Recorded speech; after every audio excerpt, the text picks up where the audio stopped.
Hi Bill, thank you for your time today. Cheers, Dan. What I'm going to start with doing is if you just want to take 5 minutes to introduce yourself as you would want to be seen, set the standard for us. Who are you? What you do? Maybe a little bit about how you've got here to this point in your career as well. Okay, name's Bill Bishop. The business name is Arcanum Design Solutions. If I have a 60-second elevator pitch, I normally say it's my job to make you and your business look good. So in doing that, I'm a commercial photographer and I'm also a graphic designer.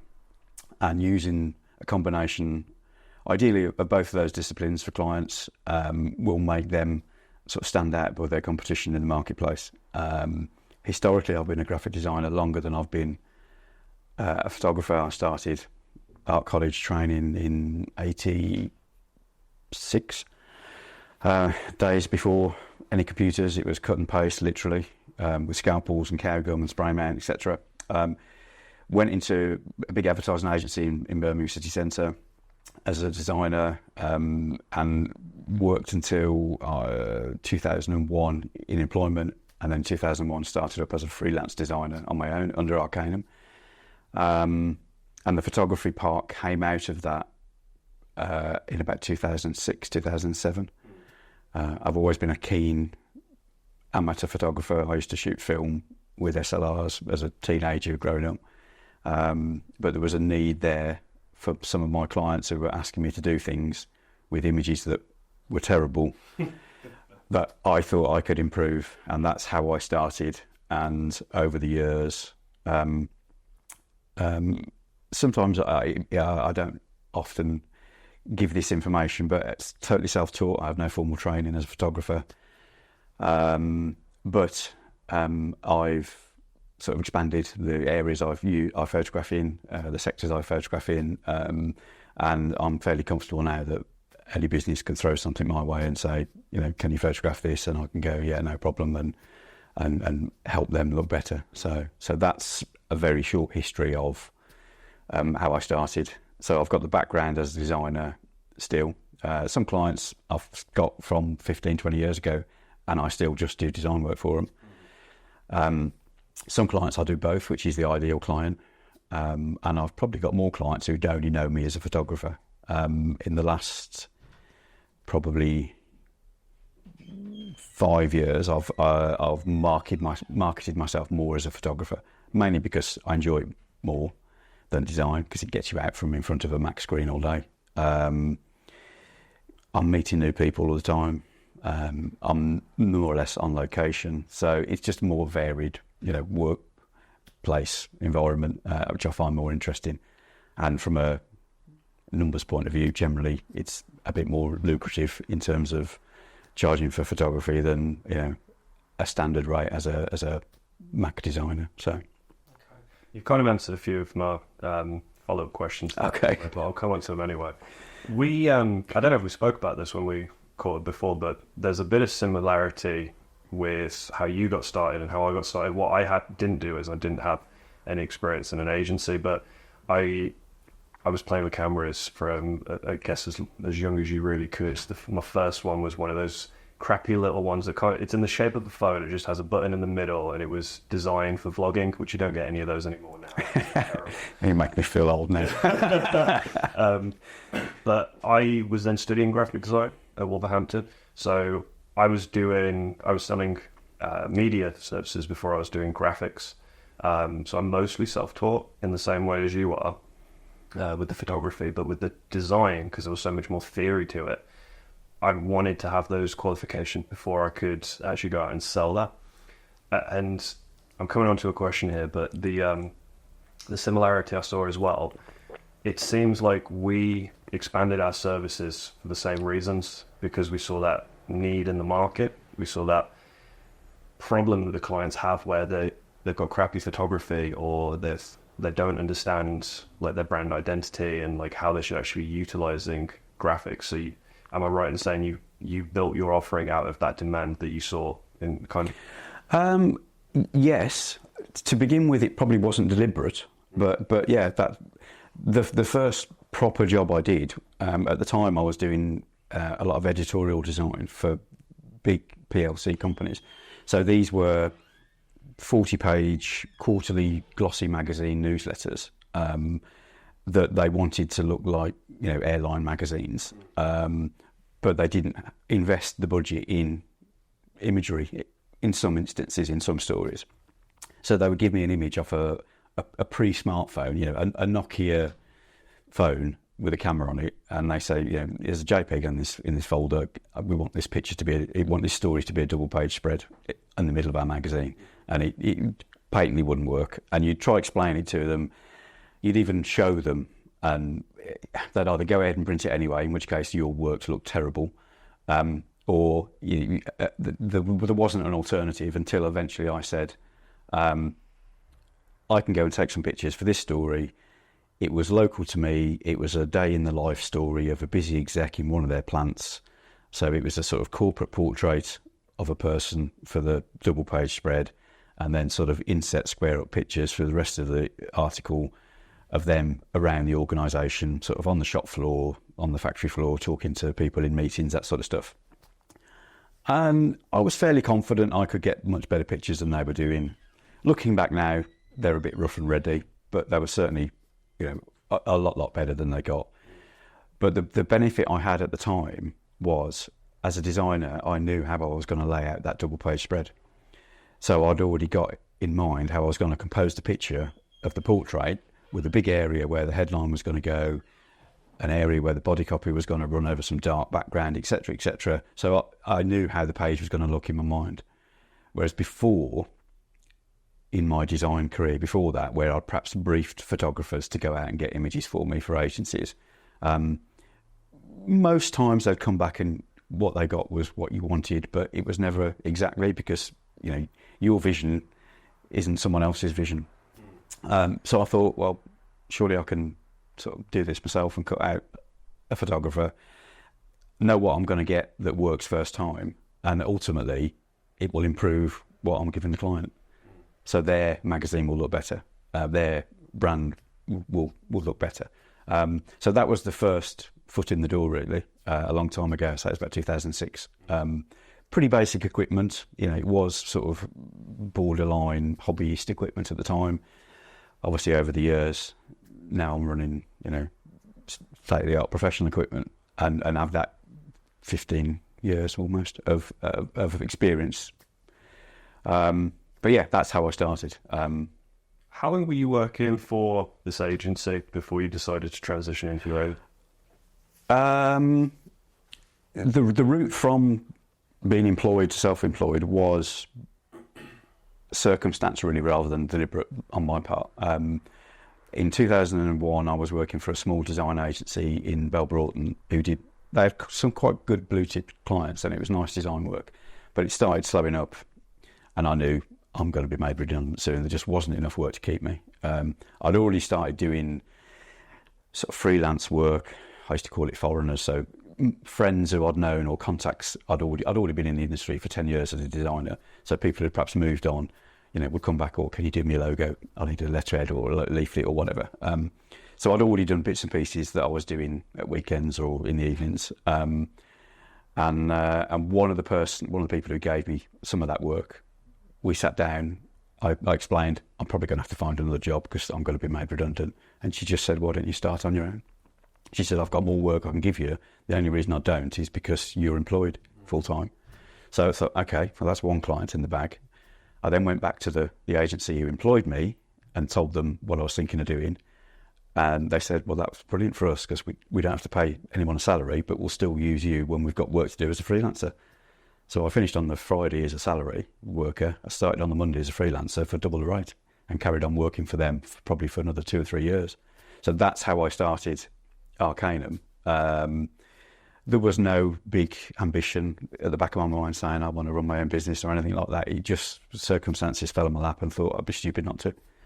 And yeah, I've managed to juggle and stumble through, and I'm still here now. Definitely. Well, so you have the advantage that a lot of people have when they start their own, is they've come away with those relationships already there. You've come away, you're able to start, hit the ground running in some respects, regardless of maybe where that revenue was at that time.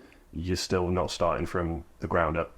Yeah, I don't think I would have, started from a blank page, phoning up with no clients, cold calling. That wasn't a way to start a business. But yeah, it fell in my lap, and I thought I can't really not do it. At the time, didn't have a family. The wife said, "Yeah, go for it." So, and it's still rumbling along now. So, why did you choose to do a limited company rather than freelancer? The first year and a half, I was a sole trader. Then my accountant just recommended, for tax reasons, etc., you'd be better off sort of registering as a limited company. So yeah, it was just one of those things. I was perhaps a bit more successful. I think turnover reached a certain level, and it was a case of, it would be more prudent to now to. My wife's a company director, which gives other advantages. So yeah, and that's where we still are. We still are only two people. I've never had any ambition to become an agency myself. Save yourself the hassle, honestly. Yeah, well, mainly I'm a control freak, and even when I was employed as a studio manager and had 4 or 5 designers working under me, I wasn't a great studio manager in the aspect of I couldn't delegate very well. So rather than get somebody to do a job, I think, well, I'll just do that myself. So I had a huge workload, didn't delegate very well, and as a man manager, I was probably abysmal. As a designer, I was okay, but yeah. But over time, running your own business, you learn to do other things other than what your business is. Yeah. So you learn to do the figures, for years I did my own month ends by hand on a pad and worked out my own VAT and what. Now it's all digital, obviously, but so you build up skills over time because you either have to, because you can't afford to employ someone else to do it for you, or I wouldn't say I ever wanted to be a financial bod, but yeah, it forces you to wear different hats. Yeah, and a lot of businesses are in that position where they're great at what they're doing as their discipline. They may not be great at marketing themselves or running their own accounts or managing their day-to-day staff or whatever, which is why they bring in people like me to help them, for specific different disciplines. We come in and help people market, or specifically I make them look better when they market. So as a creative, is there anything that comes to mind as something that came as a bit of a shock that you had to adapt to, going from employment into, well, you've got to obviously make sure you've got to bring in enough work, regardless of the scale? Was there anything that came as a bit of a shock, something you absolutely hated, or still a challenge that you face today? Probably nothing that stands out. No, I mean, getting used to invoicing and waiting for payment was, Payment. Yeah. As a salaried employee, you don't have to worry about that. But as a freelancer or if you're running your own business, then yeah. So to some degree, cash flow. But I have been fortunate over the years that I think I've had one business go down on me that went into receivership, and I probably lost 500 quid maybe. Most of my businesses I work with now, clients, are long-standing relationships, and they'll pay regularly. Or if I take on a new client, I now have it's, well, you won't get your images or you won't get your design until you paid the bill. So I'm not left hanging, 60 days, 90 days chasing bad clients. And essentially, over time, you get into the position where you can almost choose who you want to be your clients. And if you think this is a good fit for me, we don't have to work together, and, give that one a pass. I was taught that lesson years ago by someone who was partially mentoring me at the time. It came as a surprise at the time. There's many things that I think came as a surprise as I got the experience just by doing it. But that thought of you actually have, it's as important to turn down work as it is to get in more work. Came as a bit of a surprise, but exactly like you said, I think the longer you're in it, the more you realise that is the dream spot, to be able to pick and choose, be a little bit more selective. I'm just finishing off a book at the moment that's literally talking about that if you've got bad clients, then they are in the long run going to do more damage to the business than they are going to benefit. And typically, those that have the lower budgets are the most demanding as well. Yeah, definitely. So it stands to reason that it does just make sense to not take on every piece of work, know your market, focus on that, and be very specific on what you don't do. I think is a lot of things that I personally made that mistake, probably still do make that mistake. But definitely it's something that I think comes almost counterproductive to what you might imagine. Yeah, definitely. The first time you say no, it takes a while to get used to it. But after years, you get to suss out who's, like I say, the high maintenance clients who are constantly on the phone, constantly changing things, constantly using up time that's perhaps not billable or whatever. There comes a time where you think, well, we're going to have to find a way to let you down gently and move on. But it doesn't happen very often. Probably jumping ahead now, but most of my business comes from either direct referrals, indirect referrals from people who do know me, or I specifically target who I want to work with. So more recently now, I've started using LinkedIn as a tool to target creative directors in agencies who are producing work that I know I'll be good at or is in my field of expertise.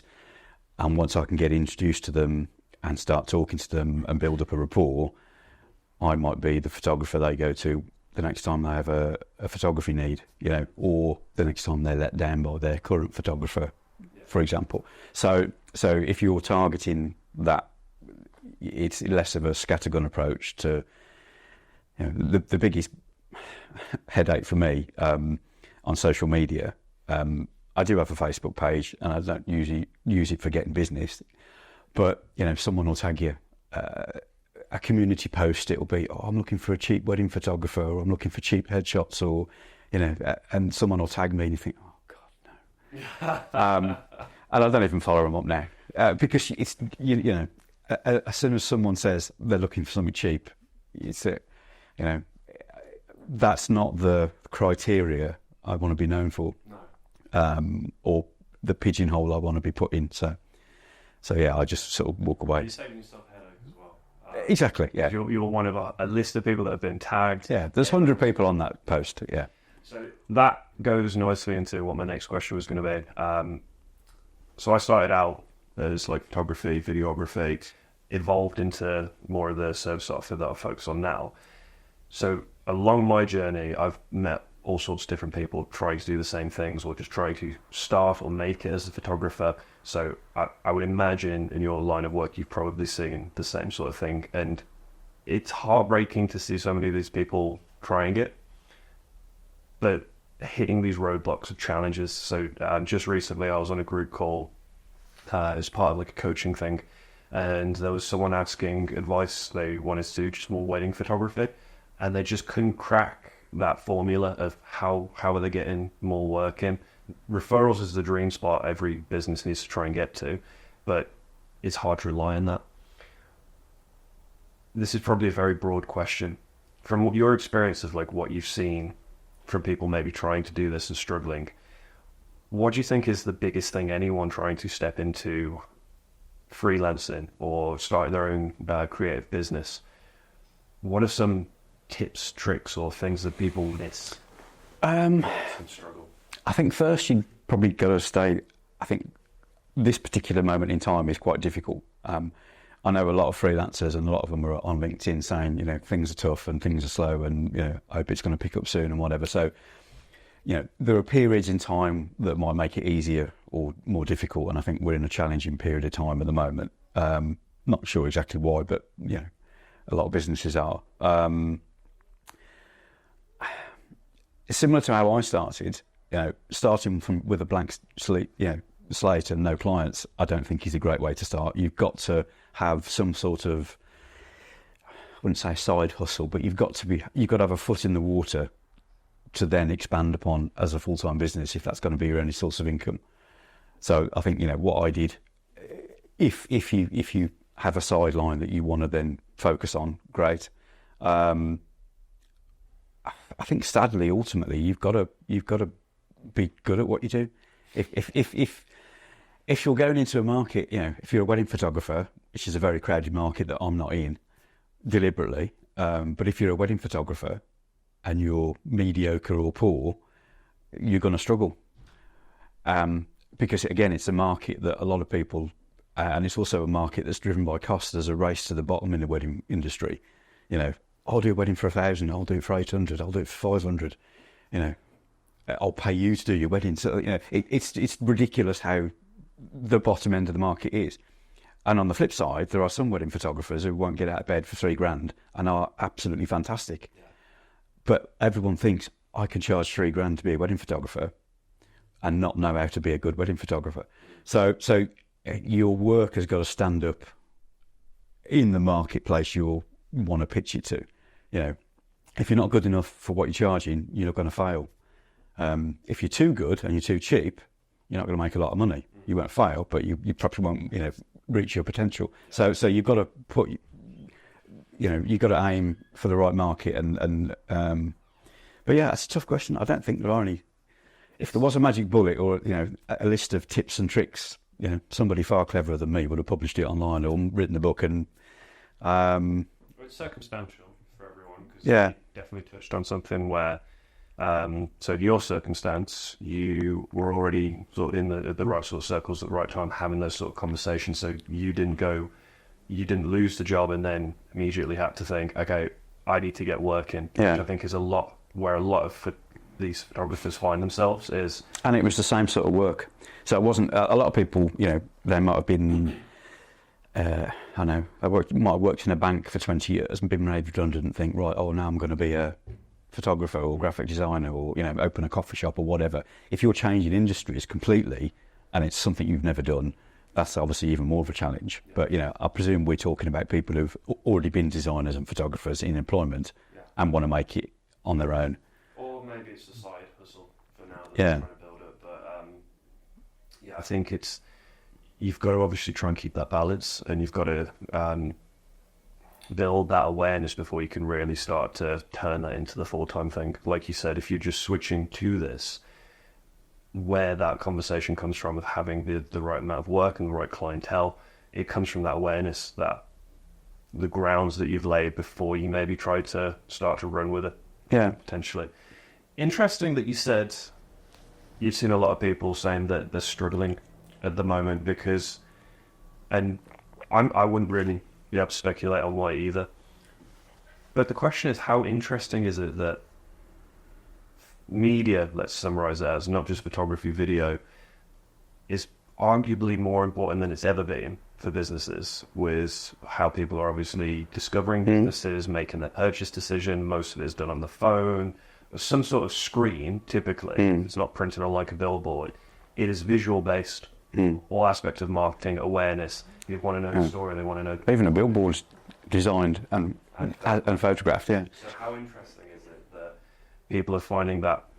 I wonder if that's their experience and they're maybe not targeting the right people. But I've seen some of the same thing, that businesses, I don't know whether businesses don't value it, don't understand it, or again, maybe we're not targeting the right people who are taking that seriously and going down those routes. So what I'm coming on to here is, if I was a client or a prospect for you, and I ask, why do I need photography? What might you say to that? Well, I'd probably say, you know, go and look at your competitors. If you want to, as your own individual business, if you want to make more sales or expand, etc., more revenue, if you're not busy, what are the clients you want to go after, and how are you going to get them, and how are your competitors getting them? You know, if your imagery, your brand, how people perceive you, is already getting you sales, and you're happy with that, then effectively it's going to be difficult for me to give a realistic argument to why they should. But you would assume if they're at that stage, they're already you know, using a designer, or they already have images that are of good enough quality. Where I come in is normally if they want to, you know, expand or grow so that they can go into more markets, or higher revenue, or higher quality of whatever it is they're selling or service they provide. Because ultimately, and I sort of made a mental note to try and get this into the conversation. Ultimately, everything we do is like I say, it's driven visually. Every website you look at, every phone you look at, every billboard you look at, I would put money on the first thing you see, if there is one, is the image. You don't read the text first. So you see the image first. You might read the text. You might see a logo. So a lot of traditional sort of brand graphic design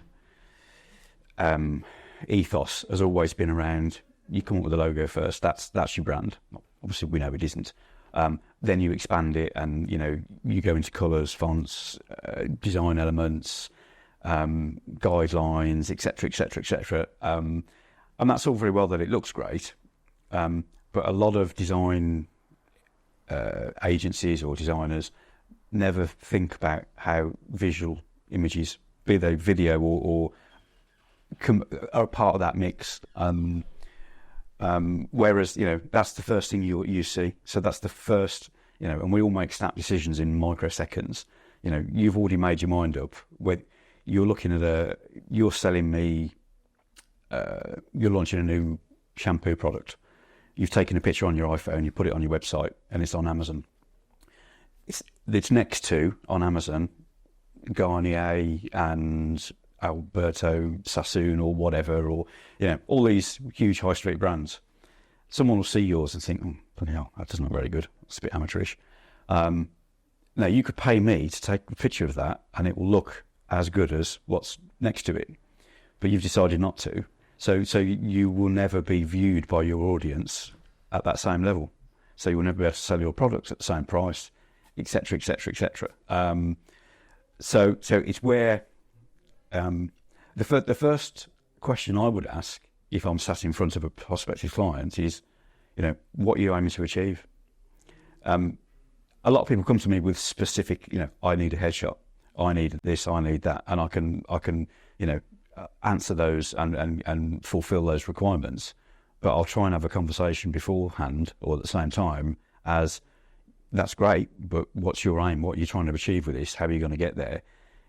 If I can add something that will help either from a design element or from an image element, I might have other suggestions that I know have worked in the past for other clients that you may need to look at. And it's not just a case of trying to milk more money out of you, because ultimately, if I want you as a long-standing client, your business has got to flourish to make my business flourish.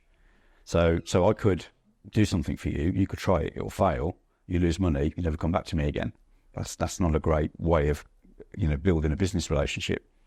So yeah, I think I've gone off at a tangent a bit. I'm not sure if I've answered your question.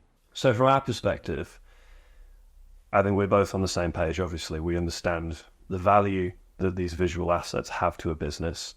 So just for the sake of this role play that we've essentially started, I'm still the client. Let's say it's a shampoo that I'm trying to sell, as you've said.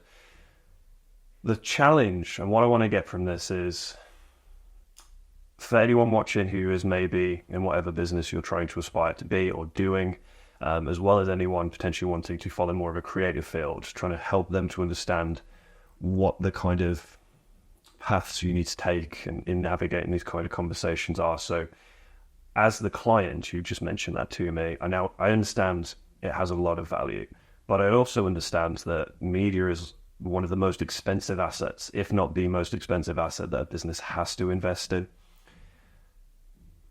If I'm a real challenging prospect, but you really want to work with me, how should a business, this might be a little bit too broad, but if someone asks you this, like, I've got a limited budget, where does the media fall in the list of priorities for where I'm going to spend my budget? Let's say staff's low, overheads are low, but I need to promote this product. How important is my investment into the content, and potentially how much value am I missing out on if I don't invest in good quality stuff? If I just take a picture on my phone and then put that out into the market, and as you said, your prospect are going to look at that, they have everyone, and you're competing against all of the people who have made that investment. So there's two questions there. Where would you say that ranks on the list of priorities? And also, how much potential value do you think a company is missing out on by maybe trying to skip a few steps, save a few pennies, and not getting the best? I don't think there's a final answer for that, because ultimately I'm not a sort of marketing strategist. I've been in marketing for 30 odd years, but I've always viewed it from sort of the outside, if you like, the strategy element. There's two ways of looking at it. If you've got great content but no one ever sees it, it's a waste of time. So you could have the best images in the world, but if you don't market it correctly, no one views your website, you're not using social media or whatever, you're not buying adverts, or so there's like I say, the content creation is great, but you've got to ensure that people get to see it. But if you've got a massive audience but you're supplying them with rubbish, that's going to have a downside on your business, because you automatically you will be viewed as perhaps a lower level that you would want to be viewed in terms of what you can charge and quality and all those other metrics. So I think those are the two ends of the spectrum. There's got to be a happy medium somewhere. So you've got to have the best images or the best assets you can afford, but you've got to have something in place to make sure that your audience is able to find them and see them. And obviously most of it is online in this day and age. So I've worked with a lot of designers, so website builders and website designers, and their go-to analogy is for a website that just doesn't get seen or isn't performing is it's having a shop in a desert. You could have a fantastic shop, but if no one's ever going to walk past and come in the door, what's the point?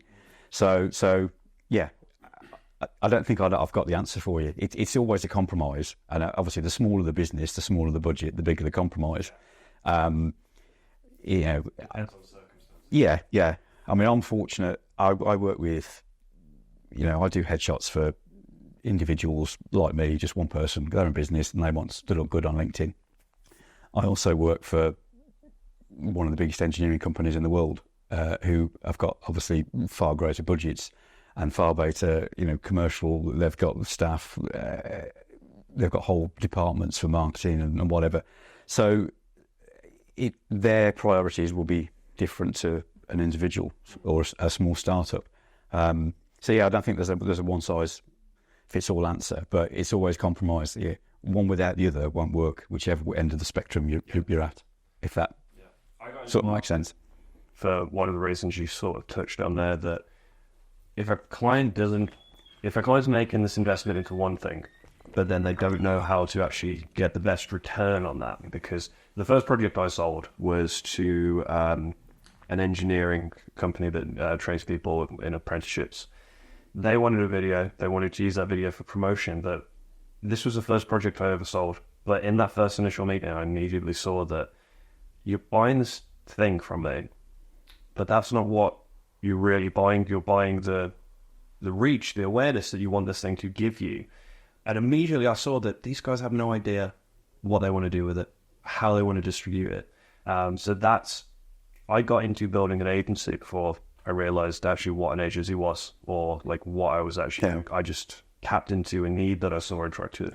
Cutting in, I do see that quite regularly. There are a lot of, not so much with still images, but it still does happen to me occasionally. But with videographers or, production companies, they will produce, great assets, 3-minute films, 15-minute films, 30-minute films, whatever.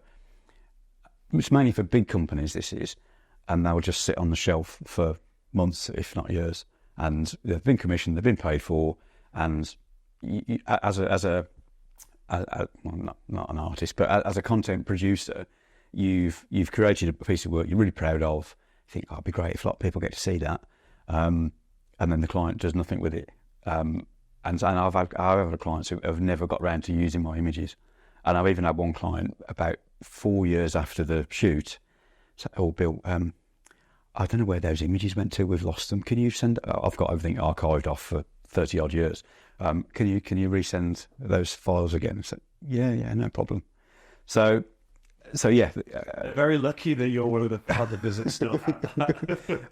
so you like I say, you've got to identify where clients don't know what they're doing and advise them and help them to get the most out of their assets.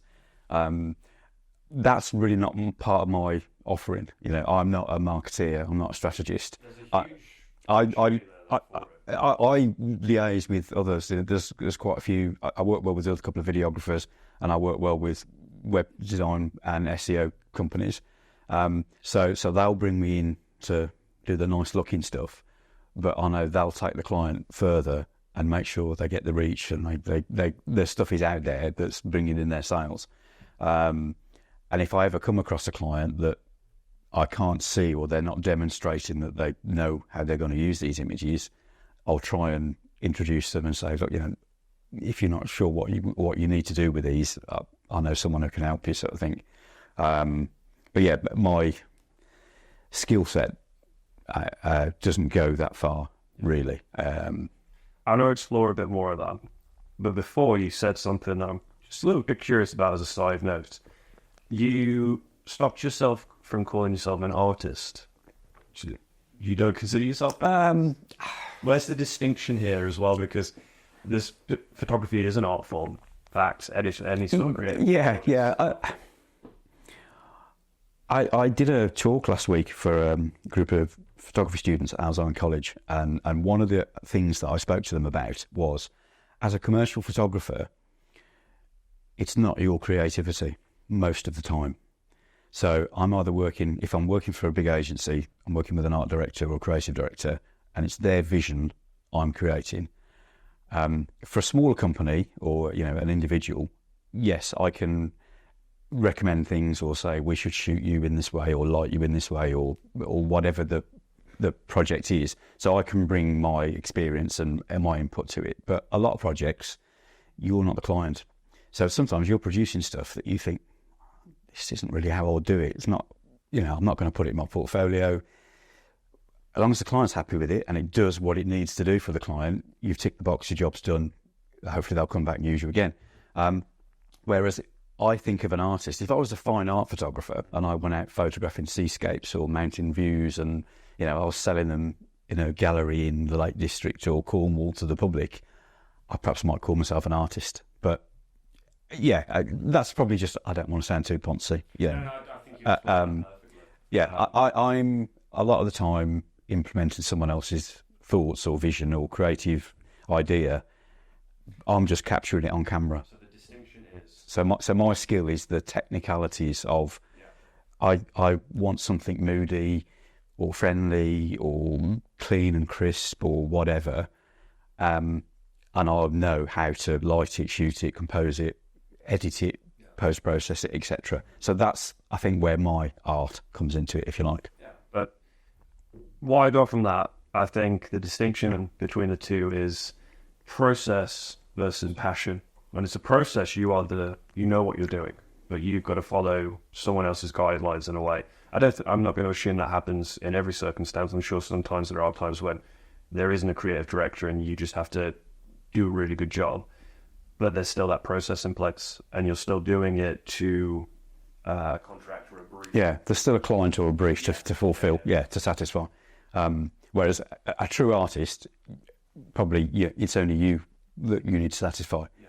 You know, if you want to sell it as a piece of art, you need an audience, but essentially you're doing it because, I did 3 years of fine art at college in Stafford, and when it came around to the decision, so come to the end of college, had to decide if I was going to university and what to study.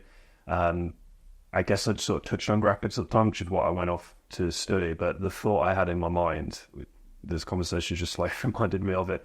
I thought to myself, well, I still want to be creative because I love doing this. I love that I can get paid to do this sort of thing. But I want to make money before I'm dead, because obviously a lot of artists, they still a passion thing and they don't really make a go of it until afterwards.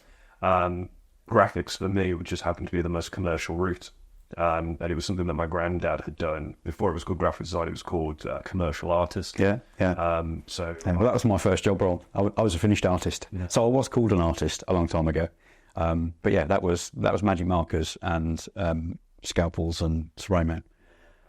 As I studied by doing a lot of that, in practice, I'm sure they'll probably move more and more to computer gradually, but when I was studying graphic design, they still teach the processes of doing it by hand.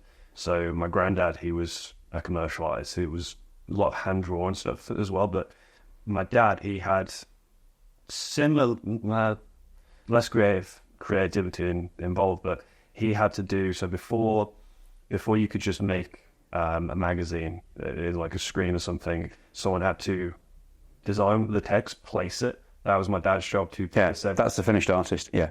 So you send out for typesetting. We're going to go off that tangent now and sound like an old fart, but the typesetting industry was effectively killed off by the Apple Mac when it came up in the late 80s, early 90s. But typesetters, printers and book publishers and anything with a written word on. Originally, it was hot metal. You'd pitch a single letter in lead, and you'd go off and letterpress it. And then it became photo typesetting. So it was a screen and a computer, but it wasn't like we think of Macs now. It was like Windows DOS. It was a red, it was like green lettering on the screen, all in code. And then you get a bromide, you get a photographic printout with the text on. And it might not fit your layout, so you'd have to cut it up, move it around, enlarge it, reduce it by taking another photograph of it in a darkroom to fit your layout. Yeah. And then that would go off to a printer, and they would make film plates in cyan, magenta, yellow and black to decide where the colours were going to go. So the first 3 years of my sort of working life were that. And then I think in 1988, the first Mac was purchased by this agency. And in those days, it was a big investment. The actual box itself was $4,000. The whole system, I think, was about $12,000 in 1988, which you could probably buy a nice Jag or BMW for quite easily. It was a big investment. And because I was the youngest finished artist, I said, go on, you can learn how to use that, because they thought it was going to be the future. And obviously it was. So I'm thankful that I got the opportunity.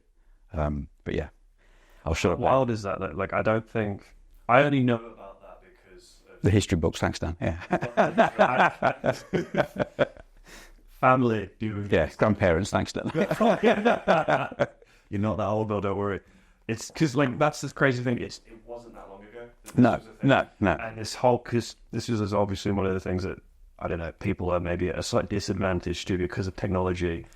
This gradual accessibility of things becoming easier and easier and easier, to the point where you don't actually appreciate how much work people actually have to do to produce the things that now takes a fraction of the time. Yeah. It's honestly mind-boggling to think that... Yeah, well, the deadlines we used to have, we would have a week to produce an advert for a local press. We used to do a lot of house adverts for Brian's Homes. I think don't exist anymore. But so there would be probably 40 or 50 house development sites around the UK, and every week, in their relevant local paper in their geographical area, they would have a black and white or colour half-page ad for that particular development. And we had to do all those. But we had a week to do it, the deadline. So you'd want to go off, the next one comes straight in. You'd be given the copy from the copywriter. You'd be given the visual from the art director. You'd work it all out. You'd send out for typesetting. That was a day job. You'd put it all down. That's 2 days when you got it first proof. It would go off, the client to see it, take a day for the client to approve, amends, etc. The end of the week, it would be ready to go off to the next deadline, and a motorcycle courier would take a physical print off to the Express and Star or the Daily Mail or whatever. Those sort of things now, I get 45 minutes to do for my agency clients. Yeah. Because technology allows you to do it, but because a lot of it, clients sort of don't value, I suppose. But it's the old chestnut again of the guy who charges, 10 grand to do something in half an hour, but it's taken him 30 years to be able to do that thing in half an hour. So you're not paying for the time it takes to do it, you're paying for the expertise accrued. And the technology thing and the way everyone can do everything on their phones is another way where you can differentiate. Well, yeah, you go and buy a 16 Pro Max with all these lenses and it can do great things, but it won't tell you how to compose, it won't tell you how to light it, it won't tell you how to retouch. It will only do so much. So the value of the experienced professional is even more relevant these days, I think one of the because everyone can do it to themselves for a certain level, but to be above that level, you need the professional knowledge. I think most, like you just said, the entry to it isn't that steep, but mastering it definitely is. I think the difference I've always seen in any sort of creative is that the difference between someone who's can do it and someone who's really good at it is the finish that they manage to get on the work and that end product. I think that's always been my experience as someone who can create that really good end product. There's something about that that just takes time and skill to learn to master. Yeah, whatever discipline. Yeah. Just one thing I want to say on the history of where this has all come from. I think there was in a weird way, now that I'm thinking about it, there was a strange contrast between what I was studying and what I was aware of the industry standard. So while I was at university, I was selling certain services. I was selling photography, video. I wasn't really pushing graphics because I wanted to get the qualification before I tried to. But with the hands-on experience with actually selling projects to people, and then how we were taught to study it, it almost felt like they were trying to respect the history while also trying to, as best they can, because university, in my opinion, doesn't really prepare you that well for work. There's this weird balance between the time you have to work on something, but also how much has to go into producing that in the ways that we were taught, versus in the real world, like you just said, you don't have a week. You may have an afternoon to produce it. Yeah. There's no time to do pages of research and reason and history and why you've come up with this. And that was always something with, I understand why they do it, but with education, that was something that I didn't really enjoy. Yeah, there are a few places in the world. If you're working for one of the top London agencies and you're at the top of your game, you probably have months to come up with something. And you see it, the last time the BBC logo was updated, however many hundreds of thousands went to a B London design agency, and to most people's eyes, there was no difference. But that's the actual exception. For most people, it's thrown across your desk. Right, I need that by tomorrow. Get on with it. Talking to these college kids last week, obviously they're sort of 17, 18-year-olds, so they're still not sort of university level. But just trying to get over to them what it's like it sounds patronising, but what it's like in the real world. Was one of the things I was talking to them about, and working with clients so that you're always aware, because essentially they're paying for your time. There is no more. The only deliverable I give them is an image or a computer file. So there's nothing tangible. So they're only paying for my expertise. So you have to be aware that for whatever the agreed budget is, you can't take all the time in the world. You've got to be, on time, on budget. You've got to deliver what you promised to deliver. And this particular course had got their tutor was someone who had worked he shot for Jaguar Land Rover in big London for photography studios. So he did know what he was talking about, which I think was a benefit. I'd got the preconception that I'd got the preconception that the lecturer was going to be, elbow patches, lifetime in academia. All theory, yeah. But this guy, he was a better photographer than me and knew his stuff. He'd worked 30 years, decided to semi-retire, got bored and thought, I'll go and do a bit of teaching. So that knowledge is going to be invaluable to them kids. I hope kids realise how valuable. On the topic of case studies, in your experience, so you've been a specialist in your field, what we were talking about when we see companies actually do the right things with the media and get the sort of results they're looking for. Have you got any case studies where you've seen companies that you've personally worked with, for, or in your experience, like what has been the best use of an investment into some really high quality media? There's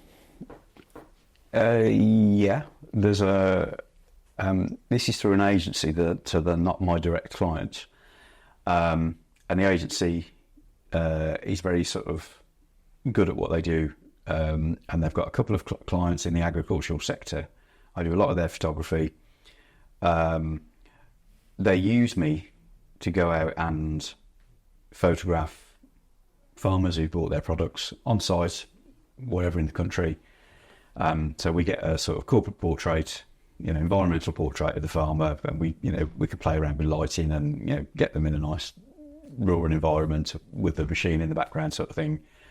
We'll give them a questionnaire about the product, and it'll, I bought this product and it was great, and it saved me X amount of money, and productivity through the roof, and all the benefits that the manufacturer wants to be publicised. In some cases, there'll be a videographer there, and there'll be a 3-4 minute film that'll go on their YouTube channel and go on their website, and obviously, like I say, cut up for social shorts and stuff. And those have been really successful in, I suppose, authenticity is the word that everyone strives for. So the farmer who's struggling with budgets, struggling with the weather, stressed out, needs to renew his plant machinery, unsure who to go with, or been let down by a previous manufacturer, they're looking for someone who will reassure them. This worked well, did the job I wanted, didn't break down, or if I needed to contact the company, they were on the phone straight away, send an engineer out, blah blah blah, all the sorts of the things you want to hear when you if you're making a capital investment of, in some cases, £250,000, £300,000 on a piece of agricultural machinery, you're going to do your research.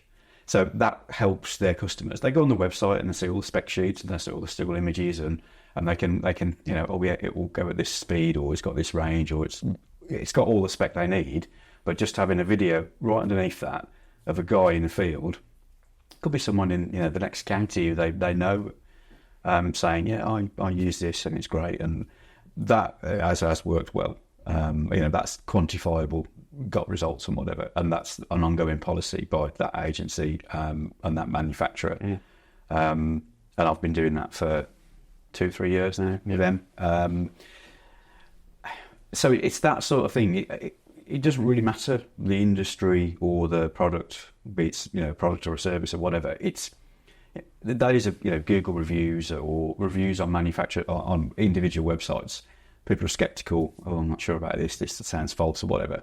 So if someone's gone to the trouble of filming somebody or photographing somebody, and their voice has said, this is pretty good, it solved my problem, that's good enough for them to think, well, actually, yeah.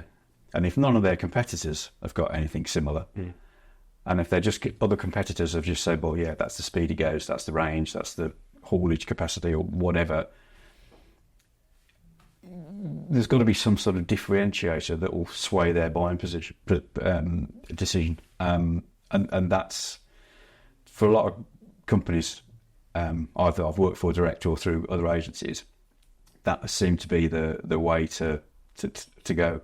And you get the benefit of you building up a regular audience. They've got YouTube channels, they've got social pages. So you're building up an audience that you can, you're going out with regular updates on product improvements or whatever you want to inform your audience of. That's constantly growing and growing and growing. So that sort of thing works well.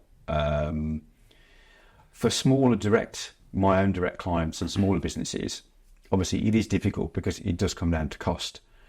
But what I tend to do as a sort of service that I offer, like I say, some people say, I just want a headshot. And I'll sort of say, yeah, that's great, but why don't we take some pictures of you while you're working in a meeting situation, or if you're out visiting a customer or whatever. And within a small budget for perhaps a couple of hours, we'll take a library of images of you that you can use on your social channels. And you can subtitle them with testimonials or whatever. But it's, rather than relying on most businesses, if they can't afford photography, they default to stock images, and they're free. Everyone's seen it before. Everyone knows their stock images, and you come away thinking, what are they hiding, or just doesn't look good. So for a modest outlay, I can give them, I don't know, a library of images, 50 images that they can rotate and use for the next 3, 4, 5 months with various messages each time they go out on their socials, or use them on their website or whatever. And then, they might come back in 6 months' time and say, well, okay, we've got another member of staff now, or, the offices have changed, or some circumstances have changed. Can we have a refresh? Yeah, I like what you said, because you've made a good point as far as just how crucial that aspect of the marketing is, having that visual narrative. Because like what you touched on, typically, so I work with websites, and there's trackers you can see where you can see people's journey on a website. People typically, they don't want to read the text. The text is beneficial generally, but you don't want to have too much because people aren't going to read it. It's helpful for SEO because you can get more words in there, but the data clearly backs up the fact that without good media, you are really missing the trick. And even like you said there, reviews aren't really enough now. People will look at it, it makes a difference, but if they can see someone's experience, they can gauge their emotions and relate to it in a photo or a video, it's unrivaled. Video trumps still images in that respect, Yeah, quite significantly. For the story. Yeah. But so a lot of times I'll go out, and accompany a videographer, and my images will be used alongside. But if sometimes the individual, I don't want to be filmed, I don't want to be, but they're happy to have a picture taken. Yeah. So, but it's but they've got slightly bigger budgets because they're a bigger organisation, and it's coming through an agency. But you can still use those sort of principles, just scaled down at more modest costs that are more affordable to smaller businesses. You might not do it as regularly, but you can still give them a start and monitor them. And but I see a lot of it down that the onus is on them though, because like I say, they'll still be in a folder on their desktop and they won't get used. So you've got to try and that's terrible. Give them yeah, it's crazy. It's crazy. It doesn't happen all the time, but it does happen more often than you think. Wild. Last few questions. I want to, just because I like what you were saying, how you've gone and you've educated some students in your field. So 3 final questions to wrap us up related to that. First one, double-sided question here. Depends on how you want to take it. How important is niche? Because you've said you didn't really niche. I've resisted so far. Yeah. Resisted. So my question to you is your thoughts on whether or not you should niche, and also how can someone find their niche? Yeah, so I'm probably not the best person to answer that because I've resisted for quite a while. There are a number of photographers. I sort of socialise on LinkedIn with a lot of photographers for collaborative support and job referrals and whatever. And there's one guy who's deliberately a manufacturer and an engineering manufacturing photographer. I do a bit of everything, so I do a bit of headshots, which then goes into website imagery and general marketing imagery for businesses. I do residential and commercial property, including aerial. I do events, live events. I do some products. Products is probably the least of the 4 main disciplines. Because of the clients I've got used to working in a specific sector, so I do a lot of engineering, manufacturing and agricultural through one set of sort of agency clients. But I've resisted thinking, I'm just going to go and photograph agricultural machines, or I'm just going to do headshots, or I'm just going to do property. A couple of reasons. One, I like the variety, and if I was doing the same thing week in, week out, I think I might get a bit bored with it. I know there are obviously benefits I'll come to in a minute. The challenge of doing something new. I've taken on jobs before that I've got very little experience in, and if someone's asked me, I'm okay. I did a job again for that same agency client, for the agricultural client, and it was a nighttime shoot. I think you've seen it before, a light painting shot of this large crop sprayer at night. It needed to be light painted. I've never done light painting before. So I went and practiced on my car at 10 o'clock at night on my drive, outside the house, set up some soft boxes and flashes. The neighbours thought, aliens were invading or something. But and the post-processing and retouching the process that goes after that is very complex. Practiced it a few times. Yeah, I can do this. Know what I'm doing. Went and did it for the client. Those images, they're 2 years old now. They're still using day in, day out. Those images, client absolutely loves them.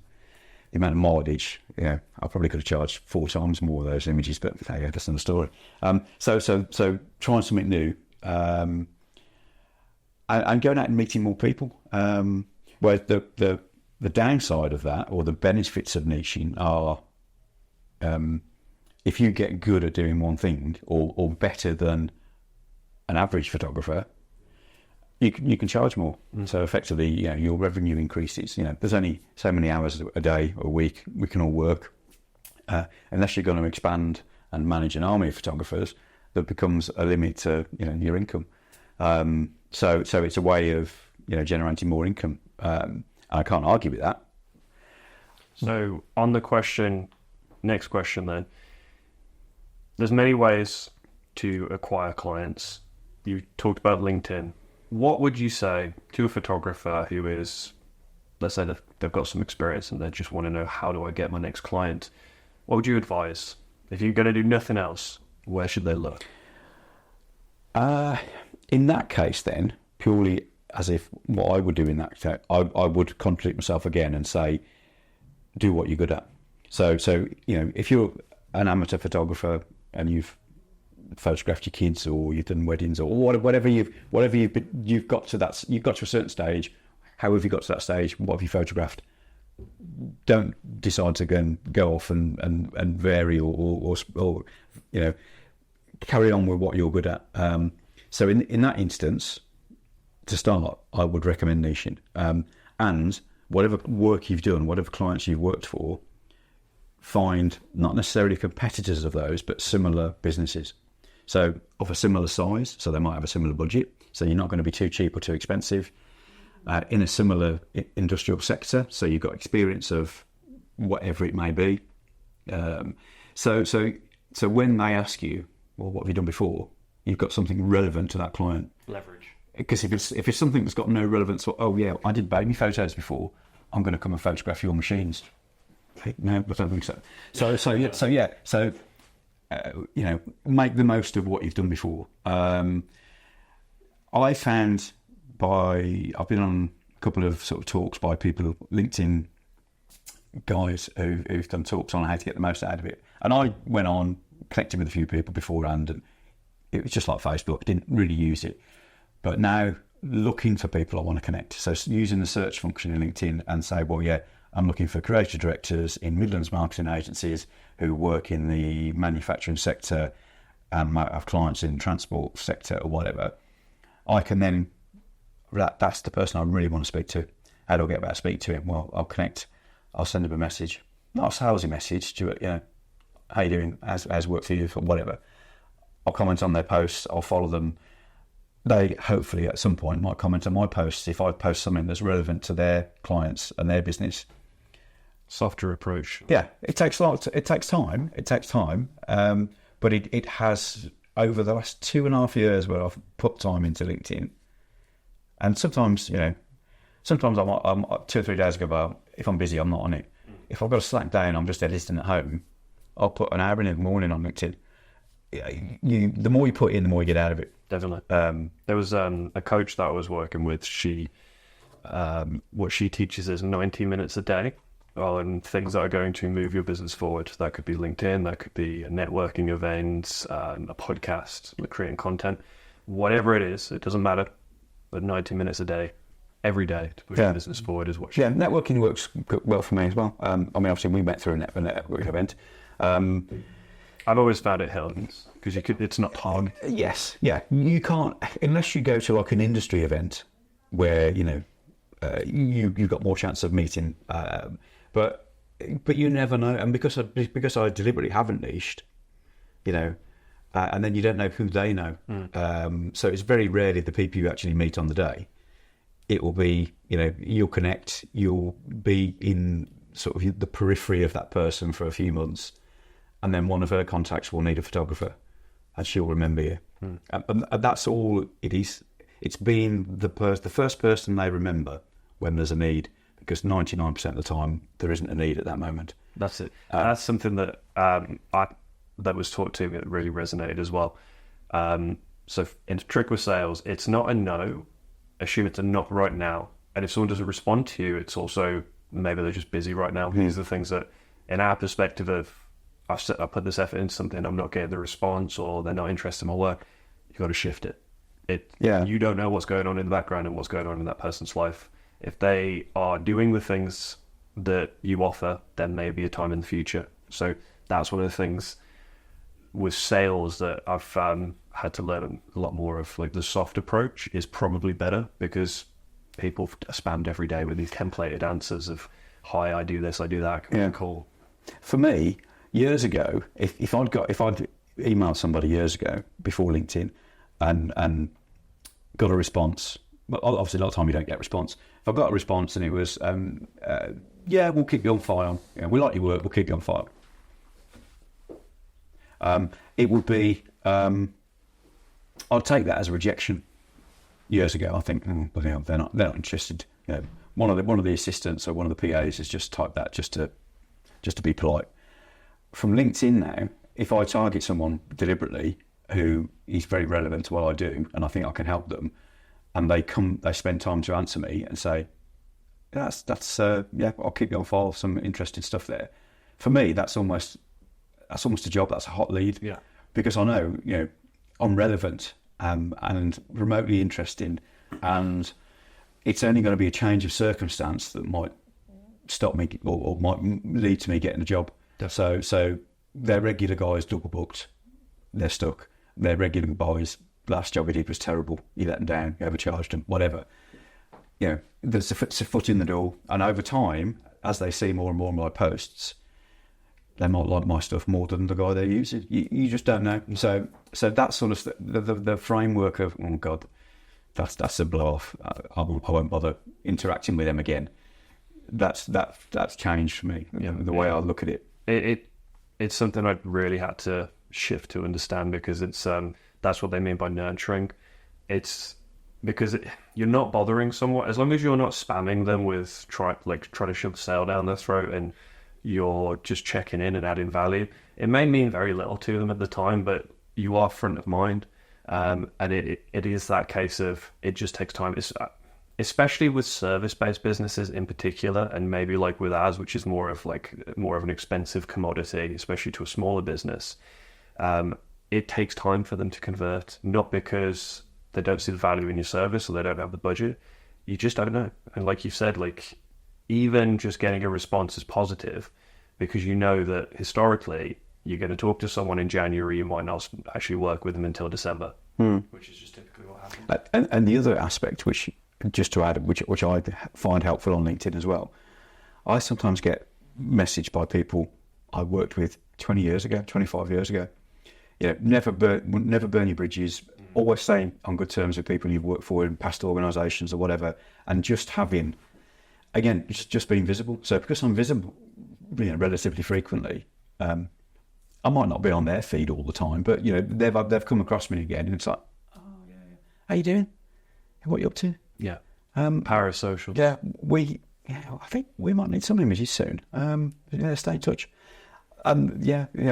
So the ability, obviously, you only get that when you've been in business for 30 odd years, or known people in business for 30 odd years. You can't get that from startup, but always nurture and be, pay attention and be active and engage with historical contacts. Yeah. Just because you haven't heard from them for 3 years doesn't mean to say they're not going to give you a job. Definitely. It feels foolish to say now, but I'm not ashamed to admit I definitely underappreciated just how important the actual human relationship is with the clients. Especially, I think for anyone offering a service, it is so important that, because in many respects you become professional friends with people. Like, they are your colleagues, but they are also you only really work with people that you get on with. So like with anyone else that you're trying to start a new relationship with in any kind of perspective, nurture that in the same way. You've got to put the time and effort in. Get to know the person, take interest, because it's very transparent when it's clearly just about the money. If you've got no answer for this last question, that's absolutely fine. I feel like you've more than covered it.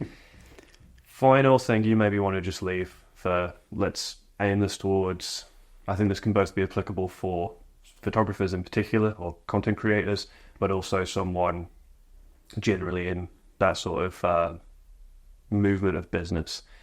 Any final tip that you would want to leave them with? Yeah, I think the overriding sort of message I wanted to sort of say today was more going back to the design and photography partnership. Is a lot of people, a lot of professional designers and a lot of businesses overlook the importance of imagery in the brand mix. They think of a brand as, I'll get a new logo designed. But, we all know it's everything that anybody from outside sees about your business. The power of photography, you can create moods with photography. You can create very real, immediate, emotional effects with images, and they can also be tailored very specifically for that brand, just down to simple things like you'll shoot in a room that's got a wall that's the same colour as the brand colour, so a lot of your images have a ghosted, blurred background of the corporate colour, something as simple as that. Plus the style of photography, that if it's a lawyer or a insurance or an accountant's, might be quite very professional, very conservative. If it's a bearded hipster website agency in a Digbeth loft, it's going to be quite different. Bit of out focus, very shallow depth of field, less polished lighting, bit of grain. Yeah, there's loads of ways you can get an image to get some emotion in that image that matches the emotion of the brand. Mm-hmm. And you go to any brand, very high-end brand practitioners, for want of a better word, and it's all about the emotion that it brings up with from the client. So it's not just about photographing your products to look nice or photographing your staff to look nice. It goes much deeper than that. And bigger organisations that do have a brand structure, when I'm working through agencies with big organisations, that particular agency has probably done a 40-page brand guideline document that will have examples of photography styles, and they'll give me, and when the art director's briefing me on what he wants, I can see in front of me, like a Pinterest board, right, I'm going to have to shoot wide open on a long lens because they want this sort of shot, and we want 2 or 3 people together, not crowds of people, or whatever the example is. I know what I've got to go and create, but that fits in with the ethos and the personality of the company. So it's trying to deliver that when I do it direct to perhaps smaller companies with smaller budgets, but still trying to capture them. Mm-hmm. So we have that conversation. Well, how do you want to be seen? One of my sort of go-to questions I used to ask when I was designing brands used to be, if you were a car, what would you be? Would you be a Skoda? Or are you an Audi? Or are you a Rolls Royce? Or are you something in the middle? Are you a Ford Escort? So people can relate to that because they can think, well, yeah, I'm mid to upper, or I'm cheap and cheerful, or they know which market they're going to. So I can give them something that they can come back to me with a tangible. Okay, right, this is the area we're looking for now. So we can create images that fit that. They fit your logo, they fit your website, and they fit everything else. But again, it's just another visual clue that whenever people see it on all your socials, on any interaction, it's that. So you look at any big worldwide household brand, and unless it's a standalone campaign for a product, their style of photography is consistent from image to campaign, and it gives you that warm feeling, that glow of familiarity of that business. So I try and build that into, even if it's one headshot for someone at LinkedIn. Well, what are you? Are you a lawyer, or are you a stand-up comedian? And we'll shoot something that's relevant differently. So I like it. I think that brings us to the end. I'm going to give you a fist bump to finish. Cheers, Dan. Brilliant.